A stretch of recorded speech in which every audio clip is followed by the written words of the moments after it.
ICC champions trophy 2025 ప్రారంభానికి ముందే భారత జట్టును పాకిస్తాన్ మాజీ పేసర్ మహ్మద్ అమీర్ హెచ్చరించాడు. ఈసారి పాకిస్తాన్ జట్టు చేతిలో భారత్ ఓటమి తప్పదని అభిప్రాయపడ్డాడు.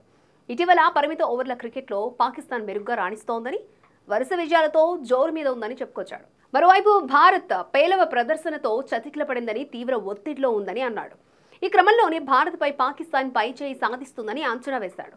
2017 ఛాంపియన్స్ ట్రోఫీ ఫైనల్స్లో మహ్మద్ అమీర్ సంచలన బౌలింగ్తో భారత్ పతనాన్ని శాసించాడు.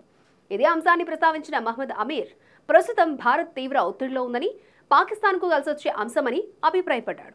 ఇటీవల పాకిస్తాన్ అద్భుతంగా ఆడుతోంది. ఆస్ట్రేలియా, సౌత్ ఆఫ్రికాలను వారి సొంత గడ్డపై ఓడించింది.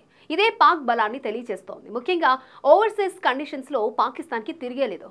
ఇటీవల పాకిస్తాన్ జట్టు ప్రదర్శనను పరిగణలోకి తీసుకుంటే ఛాంపియన్స్ ట్రోఫీలో భారత్పై పైచేయి సాధిస్తోందని అనిపిస్తోందని, అయితే మెగా టోర్నీస్లో టీమిండియాని ఎప్పటికీ నా ఫేవరెట్, కానీ ఈసారి టీమిండియా తీవ్ర ఒత్తిడిలో ఉంది. వరుస పరాజయాలతో తీవ్ర విమర్శలను ఎదుర్కొంటోంది. బుమ్రా కూడా అందుబాటులోకి లేకపోతే భారత్ మరిన్ని కష్టాలను ఎదుర్కొనుంది. అతను లేకపోతే భారత్ బౌలింగ్ బలం 40-50% తగ్గునుంది అని మహ్మద్ అమీర్ చెప్పుకొచ్చాడు.